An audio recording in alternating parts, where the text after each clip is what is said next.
On the left, Marshawn Lattimore, 12 yards from Adam. Case on a deep drop, steps up in the pocket. He'll fire to the right side, caught by Digg. Stay up! Oh, he got loose! Oh, my God! 30! No way! Touchdown! Are you kidding me? It's a Minneapolis Miracle! Stephon Diggs and the Minnesota Vikings have walked up on the New Orleans Saints. It's a 61-yard Minneapolis Miracle. All right, everybody, welcome back to another episode of the Climbing the Pocket podcast. My name is Jason Brown. You can find me on Twitter at BrownJason, here with the whole crew, celebrating probably, maybe not probably, absolutely the craziest, wildest Vikings win that I can ever remember seeing. I was probably in shock for a solid 24 hours after that game, really processing everything that happened. But I got all the boys with me here. Split the show up a little bit differently than we have in times past. So we're going to go through, do some introductions. And then the first part of the show is going to be just kind of walking through the emotions of the game. And then if you want to drop off because you don't want to hear anything about analysis or anything else like that, then we'll go through, break down, do a little bit of that, and get you on out of here. So, JR, we'll start with you, man. How you doing? How you feeling? And how long did it take you to get over the craziness that was the end of that game, man? I'm good, man. We still playing. Surprisingly, still playing. So I'm good. Team is still in contention for the first ever Super Bowl. Just going through the emotions in the ending of that game was just crazy. Something I've never felt before, never experienced before as a Vikings fan. The last 10 seconds of that game, or the last minute of that game, really was the craziest high-low I've ever experienced as a sports fan. It was an unexpected ending, and I'm just glad it ended up in our favor as opposed to bad ways in years past and the bad luck that we've had in the playoffs in years past. I'm just glad it ended in our favor, and we finally got the Minnesota Miracle. Yes, sir. Yes, sir. And Mr. Gorham, came back a little early from the boys' trip, boys' weekend, to get locked into the bunker, watch the game. How was it? How are you feeling? Tell us a little bit about the ups and downs and when you finally processed that it was real and we actually did win this thing. Yeah, like the whole week I was pretty chill. I was pretty calm. I was like, for some reason I just didn't have any really worries. I'm nervous for this upcoming game, but I wasn't nervous. I don't know why, but the game came and I was like, uh-oh, I'm getting nervous. And then the first couple drives happened. The first quarter and a half happened, and I'm just like, my mind starts thinking about the Eagles, and I'm like, bro, don't start thinking about the Eagles. Don't do that. Don't do it yet. This game's it's far from over. It's 17-0. Don't mean anything. They missed the 58-yard field goal before half. We missed our 49-yard field goal in the half. I was like, that's going to come back to get us. Because we had a chance to go 20-0 with even more momentum going into half. So that was the first part of my uh-oh wave. And then second half started, the third quarter started, and I'm like, we didn't score in that first drive. I thought we were about to. And then Case Keenum takes that sack, and I'm like, uh-oh. Roller coaster going again. It's getting a little worse. And I start getting nervous. And that whole third quarter to me just felt like we were playing not to lose. And oh man, and then we get to the end of the game. I don't even I'm still trying to relive it. I kind of blacked out, and I was even playing, and just man, I don't even know how to explain it because we're sitting there watching. I'm like the end of the very last drive, we have a false start. And I'm like, man, this is we can't catch a break.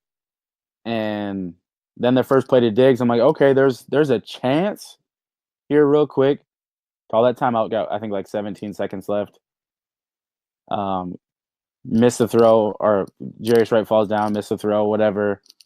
And I'm like, I don't even know what to do at this point. I'm like, this game's basically over. We might take one more opportunity, but we got to get out of bounds. Diggs catches the ball, and it's a wrap. And I'm just My wife's standing on the table. I'm standing on the table. Teddy's looking at us like, what is going on? He had no idea. Like Teddy, like we were just freaking. We were like freaking out, like screaming. She's jumping on me, like we're just like running around the house, and Teddy's just like, what is going on? So he's like freaking out, jumping around with us. So it was a moment I'll never forget. Man, Yeah, that I is swear awesome. I thought I was about to have a heart attack. And last but certainly not least, you wrote about it already. I mean, that was a quick turnaround, but the man from inside the stadium representing for CTP, Saxy, tell us about it. How was it? What was the vibe when you got there? Was it as nervous in the stadium in the second half as it was for all of us? And then, like, how wild was it when that finish happened, man? Yeah, man, it was crazy. I mean, you can if you haven't gotten to go read my story about it, it was pretty crazy. I got a last minute ticket. Yeah, the stadium was electric, man. Like the entire first half was electric. People were on their feet. No one was sitting down around me. Everyone was cheering. Skol's chant kept going on. And it even got to a point where, we were blowing out and we obviously were having a conversation off air and stuff. And then I remember Jason, you saying like, hey, man, we blowing these boys out. Me and JR just like, Jason, shut up. Come on. It's not over yet. So, second half hits around and I think I told you guys, I kind of had this nervous feeling going into this game. And, second half rolls around and I was just like, this is what I was feeling. This last minute, I was so scared Drew Brees was going to get a minute to get a chance to go win the game. And then when they kicked that field goal, I'm just like, okay, this is how it's going to end. Like Myles said, that false start was really like, man, like this is it. This is the end of our season. I mean, it was a good 13-3 season, great story. But then, they run that first play on first down, whatever, and Jerry's right slips. And I see it and I remember like they should probably run that back because that's the only way they're going to get to the boundaries.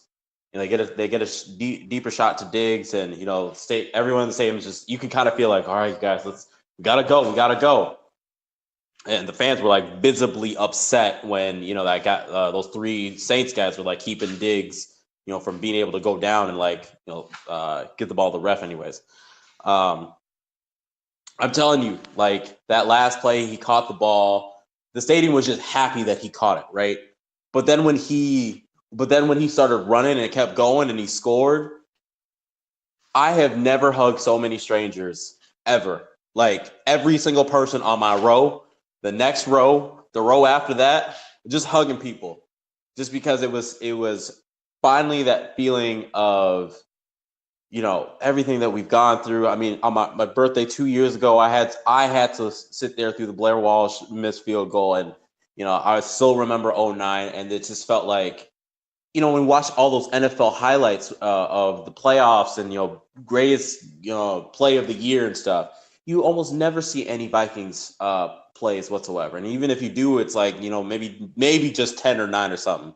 But to think that, this is, not only one of the greatest plays in this playoffs, but one of the greatest plays in playoff history. It was electric. No one wanted to leave their seats. Everyone they just wanted to stay. Like it wanted to continue to believe.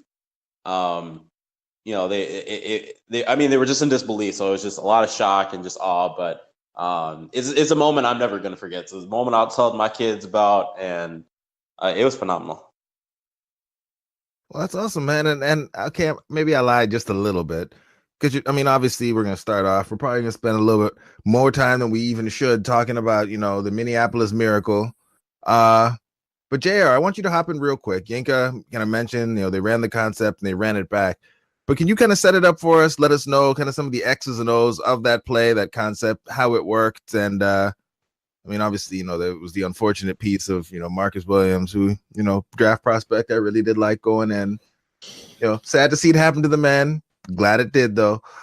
Yeah, break it down for us. Help us understand what the concept was and what they were trying to do with that play. Yeah, so basically it was a levels concept with 3 receivers, Kyle Rudolph, Jarius Wright, and Stephon Diggs. So a levels concept, it basically was a flood concept where you have a high, intermediate, and a low level route attacking each area of the field. The low route obviously was Kyle Rudolph. The intermediate route was Jarius Wright. and the high level route obviously was Stephon Diggs, and all were designed to go to the sideline because they were trying to obviously get out of bounds to preserve time and try to get in range to attempt a field goal. It's funny because the Saints were in cover 2 where they had 2 high safeties. Nobody was covering the middle of the field. And Marcus Williams, his one job on this play is to keep them inbounds because they want the time to run out. He's not supposed to let anybody get to the sideline. And that's what he was doing on that play. But he hit what he was looking at, and that's the ground. He can't duck his head right there and just completely whiff. What he was trying to do was he was aiming at Stephon Diggs' outside leg, his face mask to the ground, and he closed his eyes, and he couldn't see what he was hitting. And just a heads up and savvy play by Stephon Diggs to keep his feet and to run it in for the touchdown. But it was a great call by Pat Shermer. They actually ran it 2 plays prior to. Great call in that situation. I love the play design because it's a safe play in that situation. You don't want to run it over the middle of the field or run anybody over the middle of the field because you risk running out of time and you really wasn't going to have time to spike it. But it was basically a simple flood concept or levels concept, attacking 3 areas of the field designed to go to the deep guy. And JR, correct me if I'm wrong. I mean, I know Marcus Williams is getting a lot of flack right now, but I mean, as far as like everything before the whiff, I mean, he was correctly aligned. I mean, and he started to, he did everything as far as assignment goes and what he was supposed to do, what he was coached to do.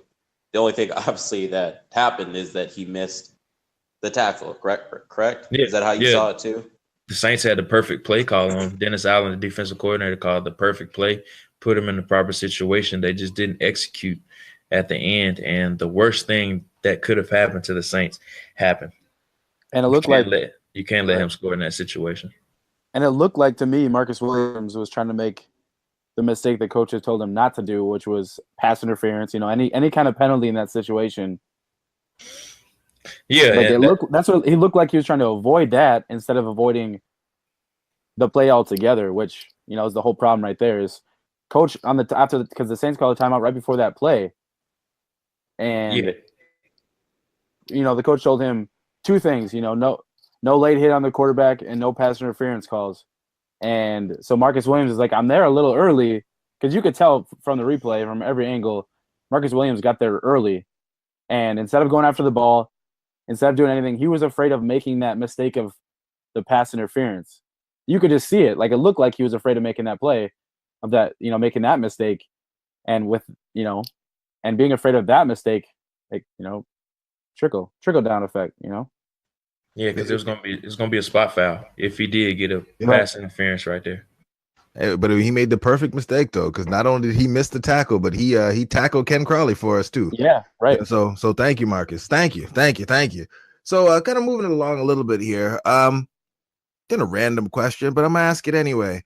And I'm gonna start with you, Sexy Prince. Which player had your favorite reaction? And after it all went down, like which player were you looking at like, wow? And just keep you went back and watched over and over and over again just to see that player react to the improbable finish in that game.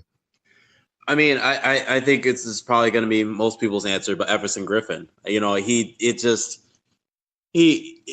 had the same expression that I saw on so many faces in the stadium. It's just like, this didn't happen. Like, there was a flag on the play. This, it can't be real. Our season is over. And all you can say is just like, WTF, man. Like, what is going on? And you could see it, like, even looking down from, I mean, I was up high, but I could look down and I could see like him just visibly showing his disbelief. And everyone in the stadium looked exactly like that. So, I mean, for me, that was my favorite reaction because it's like, that's exactly how I felt on the inside. How about you, Myles? Yeah, I mean, I probably was going to go with Everson too, and I won't even go with the Saints player because Tommy Lee Lewis, the Saints player, I'm sure you all have seen the replay, the look on his face of just like, wait, what? That was one for me. I mean, that's an acceptable response as well. Right. So yeah, that's acceptable. But, I mean, I'm gonna say Stephon Diggs just because I think once he got to the end zone, he knew what was going on, but he also didn't know what just happened. Like, he knew the game just ended. He knew he just won the game. But at the same time, he was like, I just woke up. Like, this is like this was all like that you have those dream scenarios, and you wake up and you're like, no, that didn't happen. That's exactly what that was like, that moment for Diggs, and like seeing his whole reaction to it. It was just phenomenal.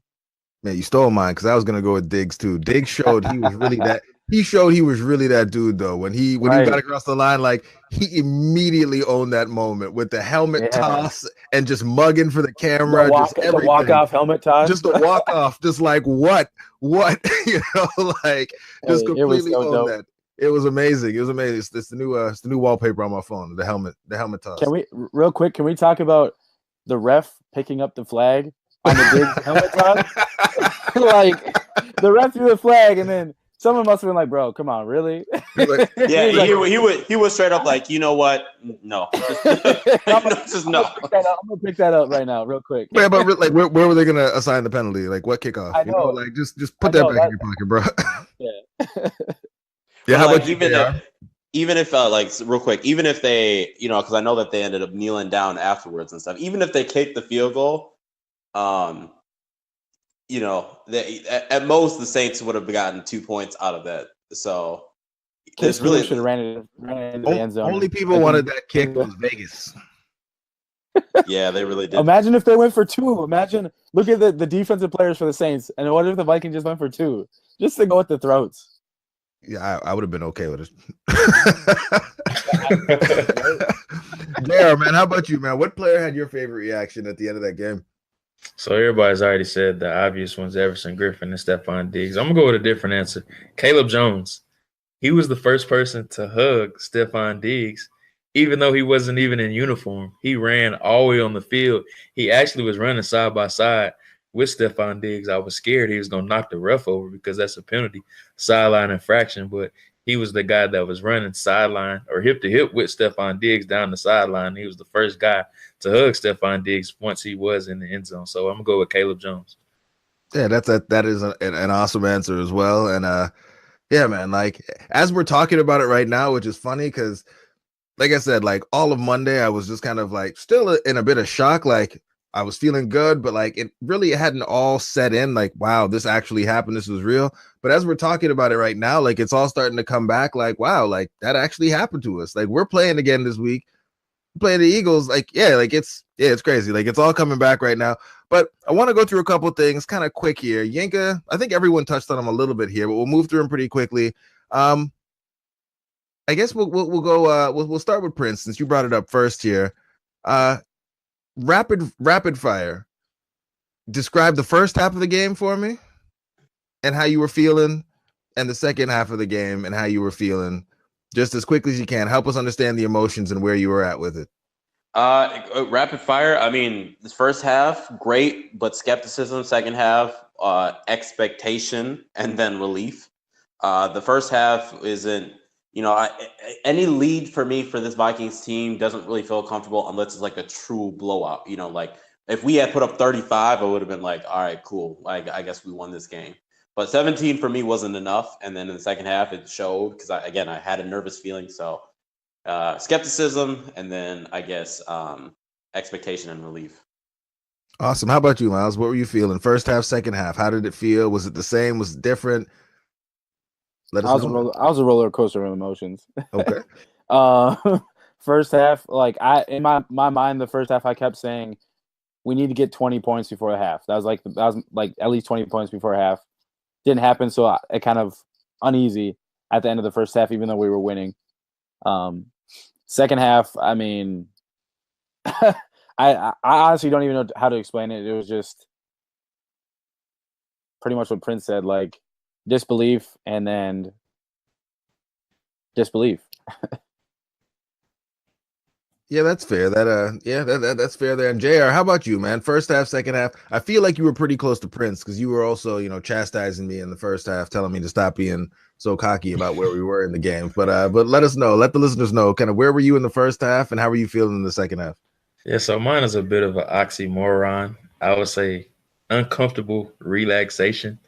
I was happy that they did show up and get out to a decent lead in the first half, 17-0. But I was upset that Kai Forbath did miss the field goal going into halftime because I felt like that was going to come back to bite us somehow, some way, just because that's how the Vikings' luck has been in years past. And whenever a kicker misses a field goal, that doesn't seem like it matters a lot at the moment. It just always seems like in the back end, it comes back to haunt a team. And that's the type of feeling that I had entering the third quarter. And like I tweeted out at halftime, good coaches make adjustments, or great coaches make adjustments at halftime. And Sean Payton clearly is a great coach. We knew the Saints offense was going to wake up eventually. And that's what we saw in the third quarter. He started getting Michael Thomas more involved. He started getting Alvin Kamara more involved. And the Saints offensive line started blocking extremely well. We didn't see Drew Brees get pressured as much as we saw in the first half. So once all those guys started waking up, I was like, oh, man, here we go. And there was a snowball effect. They scored. They got on the board. It was 17-7. Then Case Keenum comes out and throws that brutal interception. I'm like, oh, man, here we go. Here comes the inevitable. Our bad luck is rearing its old head again. Our playoff luck is showing up again. So I was a roller coaster, like Myles said, in the third and fourth quarter. When Forbath did make it was a sigh of relief, but Will Lutz came back and made another clutch field goal as well. I'm not going to lie. I was ready to get ready for the draft. I didn't think they was going to score on that last drive, especially when it started with a false start penalty. I was like, oh, man, there's no way they're going to score on this drive. There's no way they're going to drive the length of the field and score, even get a field goal. I just didn't have any hope in them at that point because the drive started off with a penalty.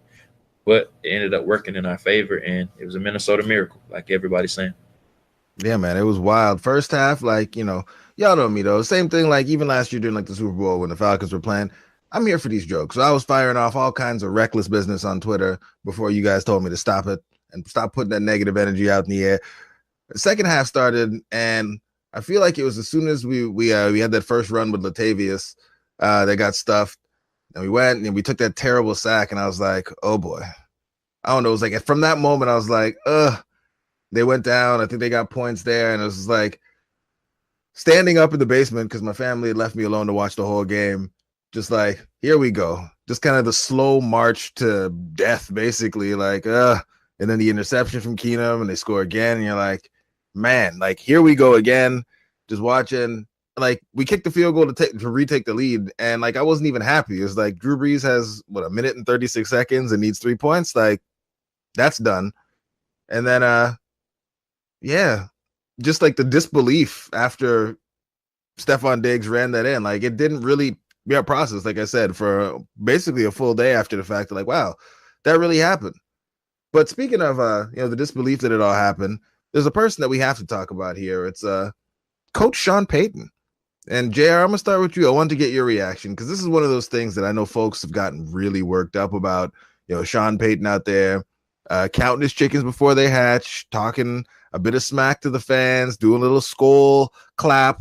What were your thoughts when when that story first kind of surfaced on Twitter, and then when the pictures and the GIFs and everything showed Sean Payton mocking the fans right before he was the victim of the walk-off touchdown by Stephon?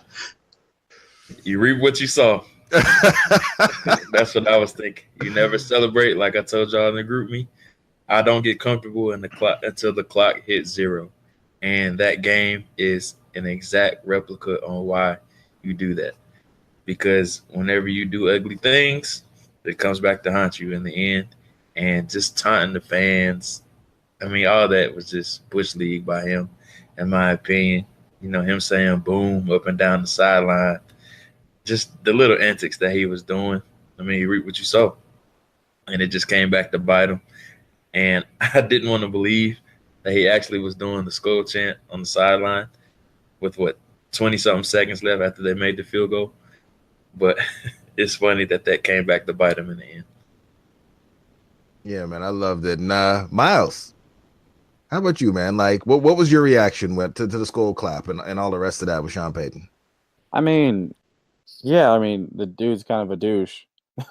I mean, that's just kind of the person he is. We've learned that. I mean, it is what it is. But I also think, like, if this was Mike Zimmer doing that to the Saints, Vikings fans would love him to death. Like they'd be like, "Yeah, keep talking that mess. Yep. Zim, you're the best. You're our coach. No, it's okay if you do it, but if another team does it to us, you're the worst person in the world." So like, that's why I'm not gonna get myself too worked up about it. I think like y'all are saying, like karma. Like that's why you don't talk. I don't like to talk trash before the game's over. I just don't do it. That's why y'all don't see me on Twitter during the games. Like I can't.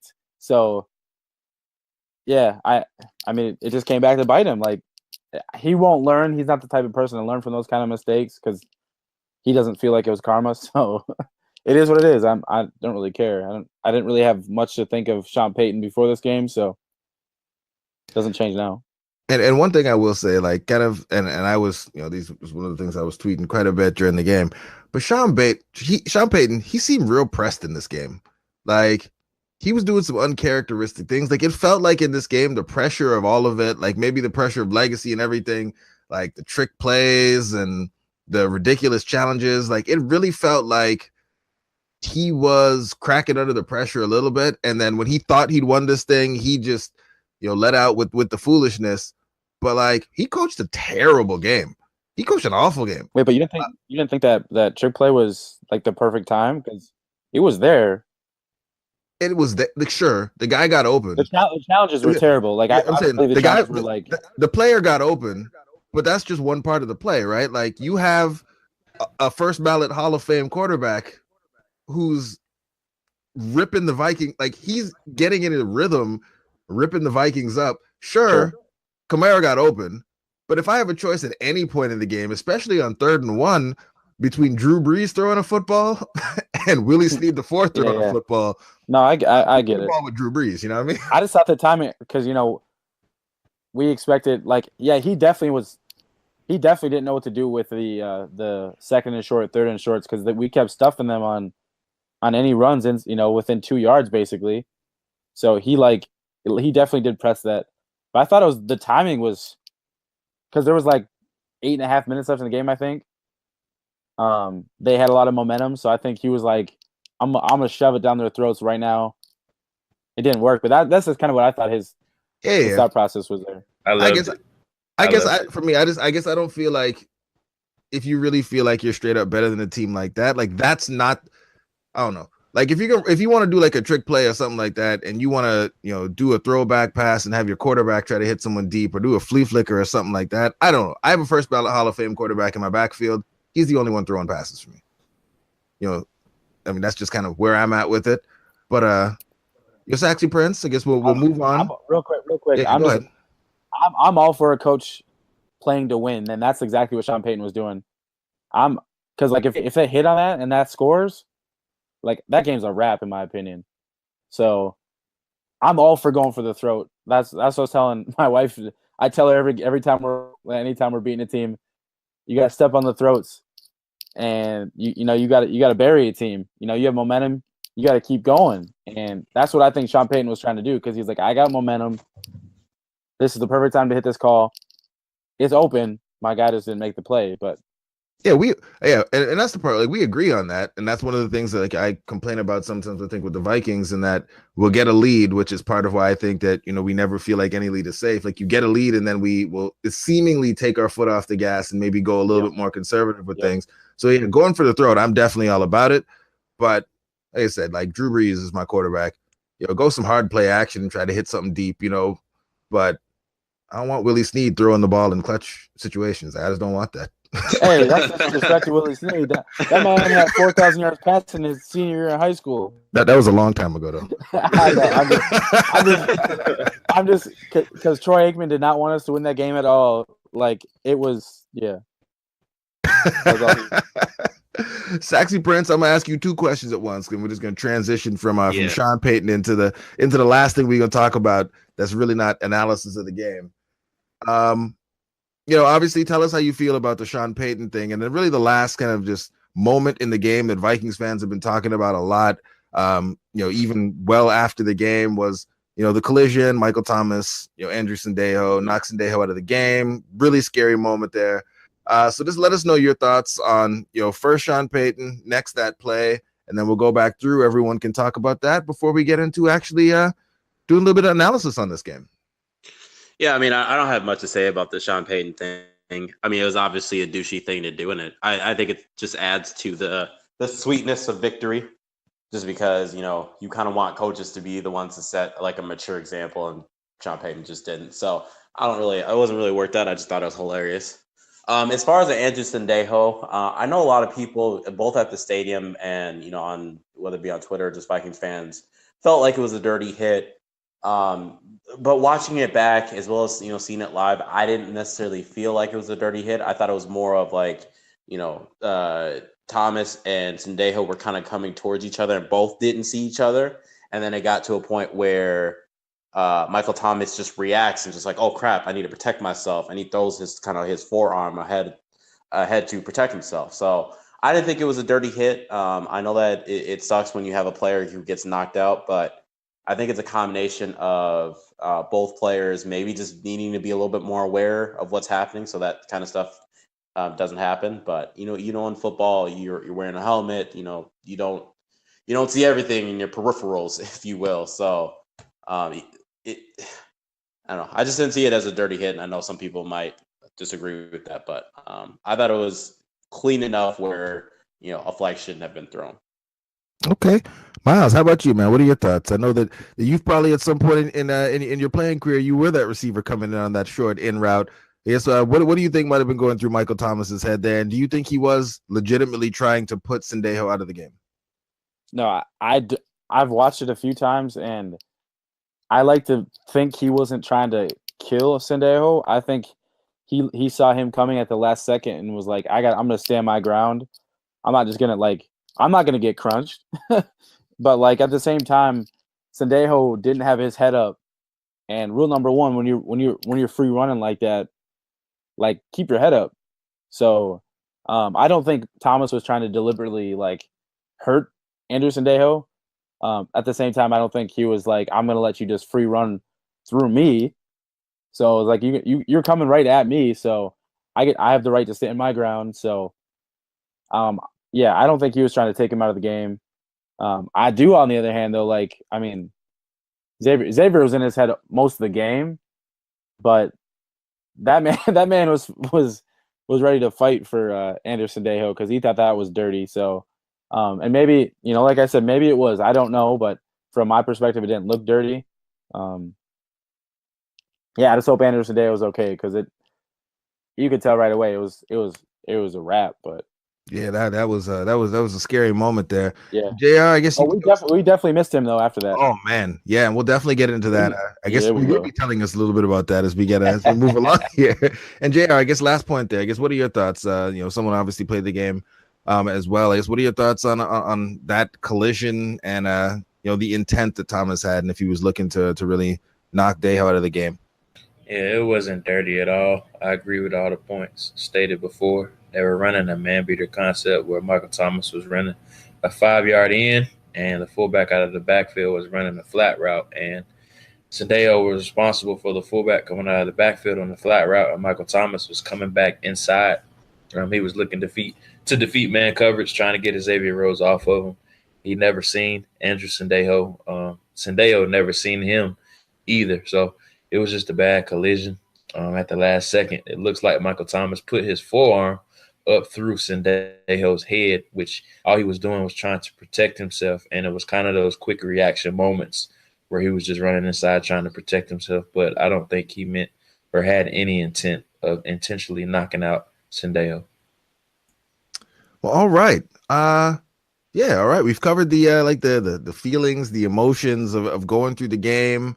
And you know, if you're a listener and you just want to keep, you know, riding the high of the game and don't want to get in too deep into the X's and O's, or don't potentially want to hear something that might be, you know, not altogether positive, because we are going to critically look at things here, by all means, feel free to stop listening now, because, you know, we don't want to upset you or bring you down ahead of this weekend's matchup.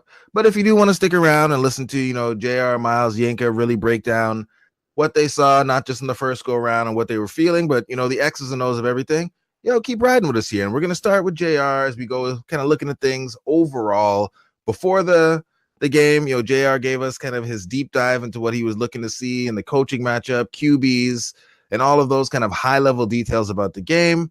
Well, the game played out. JR, what are your thoughts on kind of how that all went? The coaching, how the QBs played, and just your general thoughts about, how the game was played, coached, etc. Well, I really thought it was a tale of two halves, especially for the Minnesota Vikings offense. They came out, they had a great plan, especially in the first half. What really surprised me about the Saints' defensive game plan early on was it was an exact replica of what they did in week one. They came out, they played a lot of man coverage, which is what they did in week one. And the Vikings receivers was just having their way with them. What we saw was Pat Shurmur came out. He put an emphasis on running a lot of rub routes, a lot of crossing routes. And like I tweeted out last night, he put a big emphasis on running the mesh concept where there was a lot of shallow crossers intersecting each other. And that's why we were seeing so many wide open receivers early on for the Vikings, especially in the shallow areas of the field. Stephon Diggs was doing a good job of getting open early on. Adam Thielen got off to a slow start, but they started attacking Marshawn Lattimore. They started trusting Thielen a little bit more against him in one-on-one coverage. And what you saw was he started to draw more penalties against Lattimore because he's known to be extremely grabby once he gets in man-to-man coverage. He still has some technical flaws that he's working through. He's a very, very promising young corner, but Thielen is just better than him right now as far as a route runner and beating him in one-on-one coverage. They tried to establish Latavius Murray early on, but that really didn't work out. Jerick McKinnon started getting some touches, and they had a little bit of success in the running game, not as much as you would have liked. Second half, I thought they went away from their initial game plan, and they never adjusted to what the Saints did. And what the Saints did was they sat back and they relied more on their pass rush as opposed to playing more man coverage and generating more pressure from 6 or 7 man pressures. And instead, they just sat back and played zone and forced Keenum to make those crucial mistakes. And that's what they did to him when the Vikings went up 17-7. Keenum did make that crucial mistake, throwing the interception to Marcus Williams. So it was a tale of two halves, and I think the coaching matchup was – I think it was even for the most part, guys. Zimmer came out. He dominated the first half, and I think Sean Payton had a great counter or adjusted really well in the second half, and that was evident as they scored 24 points in the span of 17 minutes to finish the game. Wow. That's too many points. Too many points. Myles, how about you, man? As you were, watching the game, watching the matchups, what are your thoughts on how things shook out, DBs, wide receivers, and all of that? Yeah, I think we had talked about before the game last week about, who we thought Marshawn Lattimore might shadow. I think we kind of expected it to be Thielen just based off of kind of the way, we've watched over especially the last half of the season, how Keenum liked to lock on to Thielen a little bit more often. So I think they were like, let's shut Thielen down, which I think it went into our favor because Stephon Diggs after the catch, like Jared pointed out, a lot of those mesh routes that we ran against man coverage, Crawley couldn't stick with Diggs on those because he's getting picked left and right, not even like illegal picks or anything like that. He just had to run through a lot of a crowd. So I thought that was perfect. I mean, I think once Pat Shurmur saw that Marshawn Lattimore was going to shadow Adam Thielen, I think Shurmur got excited because he's like, all right, let's get Diggs in the open field because he's our best playmaker with the ball in his hand. So, and it worked. You converted a lot of third downs and got Diggs going early, and it got the crowd into it. So that was great. Michael Thomas, oh my gosh, Michael Thomas he's gonna be really good, and like he is right now, but he's going to be a really good player, and he showed it on Sunday, and he showed that the moment wasn't too big for him. He wanted to win. He wanted it. He was better than Xavier Rhodes almost all day. So, and he got into Xavier Rhodes' head. We've seen a lot of instances where Xavier Rhodes gets into the receivers' heads because, he's locking them down. He's got his hands on them. But for some reason, it really seemed like Xavier Rhodes was being a lot more passive with Michael Thomas. He didn't really seem like he was putting his hands on him as much as he normally does with receivers. Looked like he kind of was looking to more like shadow him. Maybe he was afraid of getting some of holding calls, some of those penalties he didn't want to, overreach or anything like that, where he lose a step. He just looks a little more passive than he normally does in games against bigger receivers. So, yeah, kudos to Michael Thomas for winning that matchup because he had himself a day. And then some of the other matchups, like Ted Ginn did, he did his part. He got himself open on numerous amount of plays against Mackenzie Alexander specifically in the slot. And then, like I had mentioned in my article, and then later on in our pod and everything like that, Alvin Kamara, the way they used him was the way we've seen them do it all season. And this is one part where I'm really surprised the Vikings defense and Zimmer didn't adjust. There was a lot of instances in that third and fourth quarter where they would, isolate Alvin Kamara on Eric Kendricks one-on-one, and we were playing man coverage, and Kendricks didn't have any help.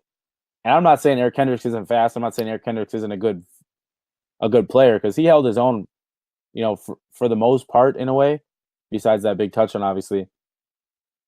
But I'm surprised they didn't take a little bit more advantage of that, because Kamara got open quite a bit against Eric Kendricks, and they did make us pay for it, like I said earlier, with that touchdown.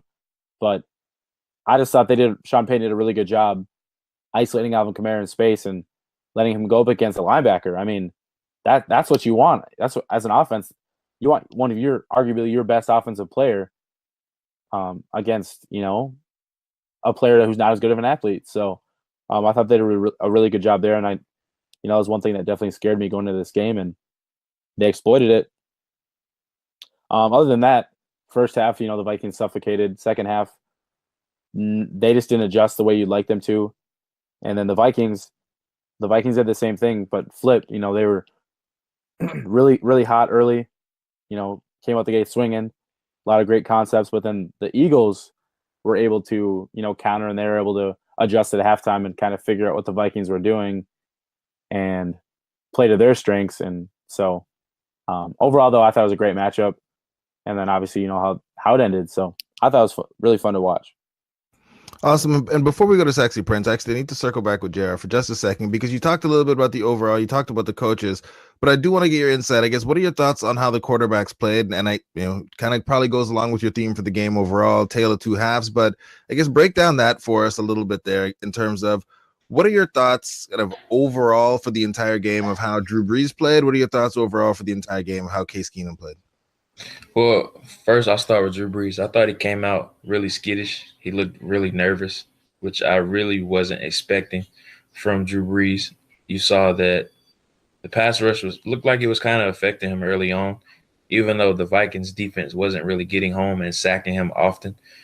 They were doing a good job of pushing the pocket, especially up the middle. Tom Johnson and Levar Joseph did a really good job in the first half on the interior of making it hard on him to see over top of his center and right and left guards, because they were right back into his lap. And we know the Saints' offensive front was lacking. They were down Andres Pete, so they were down a starter in that area. So we knew the Vikings defense was going to attack that left guard area or that left guard spot, because they were down a starter in Pete. And I thought they did a really good job of pushing the pocket in the first half. But as the game went on, you saw Drew Brees just get more comfortable, and they really adjusted, as I stated earlier. The second half, I thought he was phenomenal. He looked like the future Hall of Fame quarterback that we're accustomed to seeing week in and week out. I thought they did a great job of getting Alvin Kamara more involved. I think that really jump-started their offense, and they started attacking Xavier Rhodes. Everyone knows that Rhodes is very well respected around the league, but they kind of just said, screw it. Let's see what happens. Let's go after him. And that's what they did with Michael Thomas. And they started having some success with that. And they started feeding Thomas a bit more, especially when Xavier Rhodes lost his temper, he lost his cool, and they took advantage of that. And they did a good job of attacking Anthony Harris once Andrew Sendejo went out the game, which is a veteran move by Sean Payton and Drew Brees, because we all know throughout the week the starters, of course, get a bevy of the reps, and Anthony Harris hasn't had those starter reps like Sendejo has had, so he may not be in tune or accustomed with some of the calls that Mike Zimmer was making. So it was good that they went right after him. And on the flip side of that, Case Keenum, he was very up and down, in my opinion. Some throws were very good. Some throws are very inaccurate. We saw some shallow throws that he could have completed. I think there was an out route to Stephon Diggs, like a 6-yard out route that was way off. He had a shallow crosser earlier in the game that he threw completely over Diggs' head as well. So, but there was some throws that was great.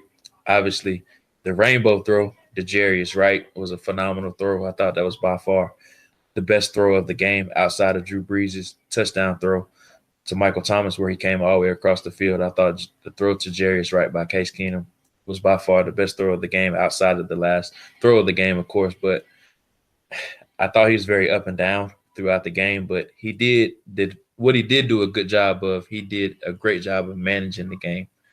And what I loved seeing from Case Keenum was that despite throwing that horrible interception when it was 17-7, he came back, and I thought he redeemed himself. He did a good job of matriculating the ball down the field, and he got his face back.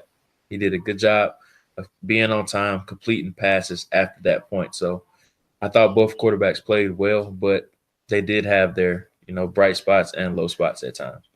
Awesome. Thanks, man. And last but certainly not least, Saxy Prince. I mean, what were your thoughts? I know that, before we came on here, you were giving it what is this? I don't know, maybe your second, third rewatch of the game, but digging into, what was going on, the story in the trenches. What are your thoughts, man? How did things look? I guess, could you really get into what was happening in the trenches when you're watching live in the stadium? And then I guess, what are your thoughts upon, second and third rewatch of things? Yeah. And that's something that, from where I was kind of perched at, because I was up pretty high, you really can't see a lot of, the individual stuff that you see when you really can break down the tape. So, I have had to watch this. This is on my third attempt watching it. So, the tale of, what's going on in the trenches, there's a lot of this happening there. I think Sean Payton identified where the weaknesses in the Vikings offensive line was, and he attacked it. And that weakness was Rashad Hill. Basically, I know, Jason, we had talked off air, but they basically made it so that Cameron Jordan was constantly attacking Rashad Hill. And you could show, because there was a lot of Rashad Hill gave up a bunch of pressures as far as Case Keenum, which I think at times did affect, some of the throws are a little bit quicker, maybe some of the more inaccurate throws.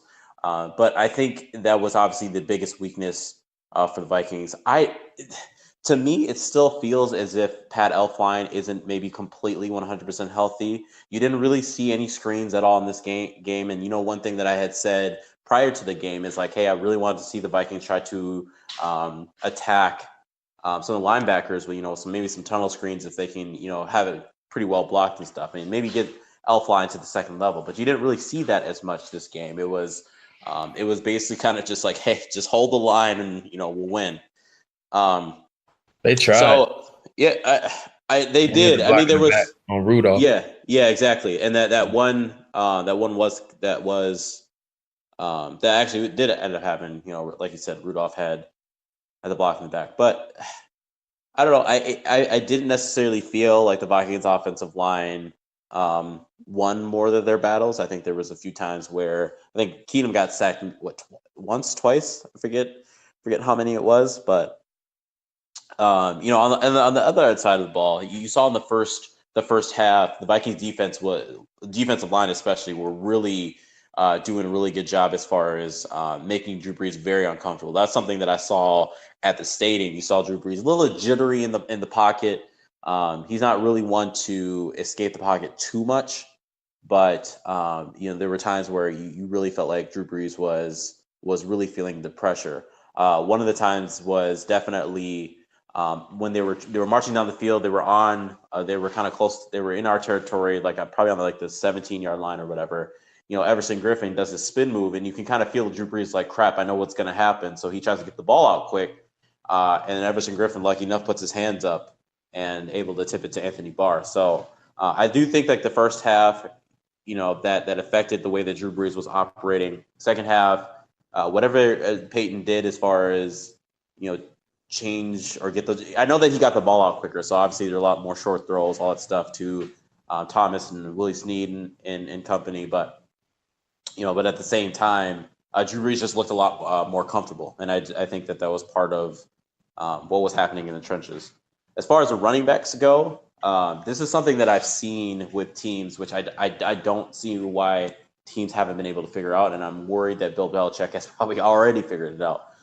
When it comes to the run game, there's obviously some weaknesses for the Vikings. I think gap discipline sometimes becomes a thing, over pursuit, but I think if the Saints had stayed with Kamara a little bit more, you saw some plays that Kamara was able to get. There was I think it was a swing pass to get around Eric Kendricks, and then I think there was another play where it was just like a simple 9-yard run or whatever. Kamara was actually playing very, very well. Ingram, on the other hand, Vikings were allowing nothing. I think on the flip side, you saw the exact same thing. If Jet was essentially our Kamara, you could really see him be efficient. When he got the ball, there was one play that was stopped probably 2 or 3 yards behind the line of scrimmage, and Jet was still able to get a 2-yard gain off of that. And I think that's something that he is able to add to this dimension of this offense that Latavius Murray truthfully can't. Latavius Murray gets what he's given. If it's a offensive line can get a 1-yard push, Latavius Murray is getting 1 yard. If Elfline can get to the second level and maybe have a well blocked thing, Latavius Murray will get big gain on that. But I do think the Vikings need to start manufacturing more touches for Jerick McKinnon. I've said it before. I said it during the game. Get Jerick McKinnon the ball, because I think he's the closest you can get to the same level of production that you might have seen from a Dalvin Cook. He's not Dalvin Cook, obviously, but I do think he's very similar in that respect, and that allows you to do a little bit more.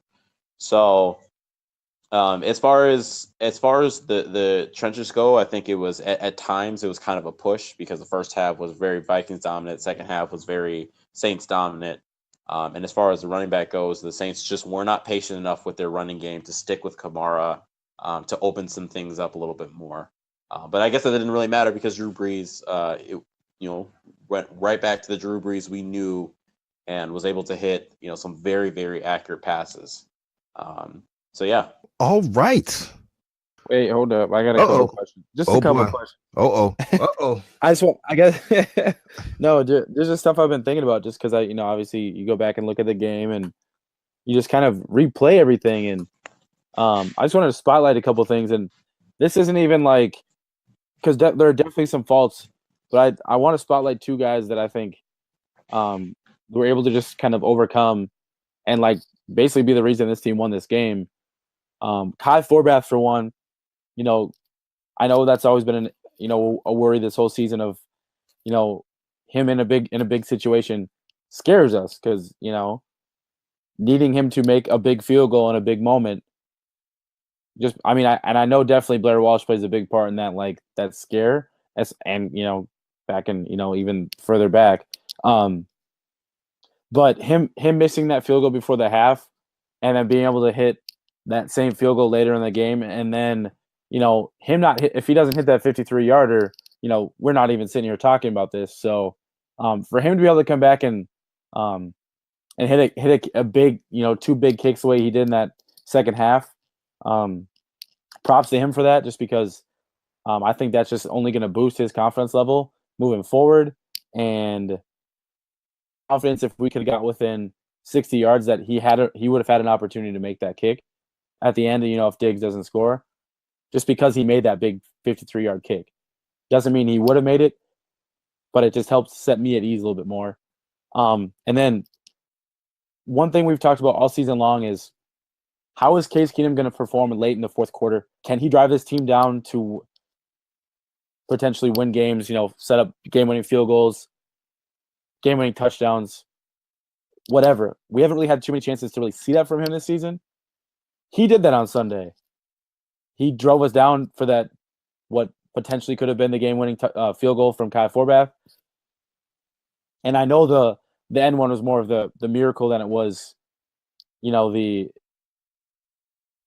phenomenon that is Case Keenum, but he still did it. He still was able to lead this team to a game-winning drive on a touchdown. He did it twice in the fourth quarter, so I just want to give him props for for doing that, especially being able to come back from that horrific interception we've talked about.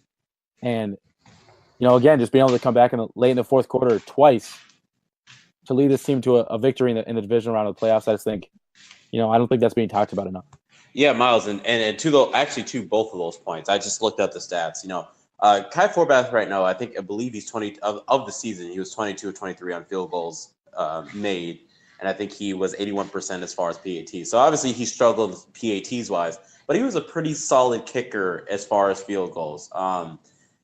There is a little bit of the Blair Walsh residual every time he misses a field goal. Right. There's like, oh my God, what are we gonna do about Kai? And I think there were some storylines that I saw read out there that Kai Forbath could be a potential liability. I don't know. Kai has been a fairly consistent kicker since we've gotten him. I think he's probably one of the better kickers in the league. But yeah, I think it is just that Blair Walsh was residue that just kind of just sticks with us because the kicks were just horrible, or the misses were really bad for our Vikings history. But to touch on what you said about as far as Case Keenum, I think you do. You saw that. I think it was about a 17-yard pass to Stephon Diggs in the middle of the field, and then you saw. I think this is what you get as far as Case Keenum, and you have the yellow case that exists, right? And with that gunslinger mentality, there's going to be times where, it's going to really bite you in the butt. And there's also going to be times where it's going to help you. I mean, if you actually really diagnose that pass, that pass wasn't the most accurate pass. I mean, if it really was supposed to be helping us to get in the field goal range, he might have put it out a little bit more to the outside than he did. But it's because it's because of the fact that it was slightly inaccurate that allowed Diggs to do the things that he did. And I think that kind of speaks to, for those of us who are a little bit skeptics and critics as far as Case Keenum, you have to understand that there are other factors that, put us in position to win. And like, again, that slightly inaccurate throw, if it was accurate, we probably wouldn't have won that game. So, and like you said, some of those YOLO throws, like that throw to Adam Thielen on that, that drive that over Marshawn Lattimore, I know there would have been a PI call and a holding, but he still came down with it. Like, I don't think you've seen any other quarterbacks even willing to take that shot. Yeah, exactly. So you get that give and take, like you said, you get that give and take, that YOLO interception, but you also get those two YOLO plays to Adam Thielen on the toward the end of the game, and the one to Stephon Diggs near the end zone, the red zone, and third down that we converted for a touchdown. So like you get some of that give and take, but I just wanted to give him props for something that we were worried about all season, and then him actually being able to come back and do it. I wanted to give him props for that. Yeah, absolutely. I mean, like I said, the things that he's been able to do. I know we chalk it up to luck and magic and stuff, but those are things that at times we didn't see from other quarterbacks willing to take, or that we currently have on the roster, take more chances, maybe throw it down the field a little bit more. So yeah, like it's me having to say, like, yeah, I'm fortunate for YOLO Case that I loved watching YOLO Case in the preseason because it was fun. It was preseason, it didn't matter. But as the season rolled on, I was like, okay, we need to reel back in the YOLO Case. But YOLO Case has at times helped us way more than it's hurt us. So no, I agree with those props that you're giving, Myles. Well, I'm glad you agree with those props Myles was given, since you called me every name outside my own during the game. While we I was worried. I was worried. Okay, I wanted us to win. While we was in there talking about it with YOLO Case, and Yinka was giving me the business. I believe it. Yeah, he was going in on me about, oh man, yeah, you should see the text. This is what I've been talking about. This is what I've been saying. After that interception, boy, Yinka was on me hard. I was hard, man. And this is the thing, and that's why it's good we have a group chat, because like that when you're watching the game, it's just like you're a fan, right? That's why I keep my phone away, because I don't like the initial reaction. It's so easy to be a fan and stuff. But like after the game's over, you watch it and all the emotions are out. It's like when I go back and rewatch this, it helps me to step away from just being a fan, and I can like really feel like I'm analyzing things fairly unbiasedly. So, Yeah, never read the group DMs, y'all, because it's gonna be crazy. That's why I just talk about scheme, not performance. Yinka was in the moment. That was full-fledged fan Yinka angry. I was so upset. But that's it, man. I think we covered all we're gonna cover. We already let y'all know Yinka wrote an awesome piece over at Daily Norseman. Go check it out if you haven't already. I will link to it in the show notes. JR, in the midst of all the madness, JR dropped his 2.0. Is it his mock draft version 2.0? Yeah, is that what it was, JR? 2.0. Yes, sir. That was JR dropped that, so go on and give that a look. And if you haven't already, Myles, between when the last show aired and this show, Myles did drop a little something breaking down the wide receiver DB matchups that were to happen. So if you haven't read that already, go ahead, make sure you read that as well, and I will link to that in the show notes also. And yeah, I think that's it. Feel like we touched on everything we want to, and at some point here in the not too distant future, we'll link back up to break down this enticing Eagles matchup and how we think that'll go down. One more game between the Vikings being the first team to ever host a Super Bowl at home. It's crazy. Looking forward to breaking it down with you boys. So once again, my name is Jason Brown. This has been the Climb in the Pocket podcast. Thank you for sticking around, listening with us here. And boys, thank you for coming on out. It was good times as always. All right.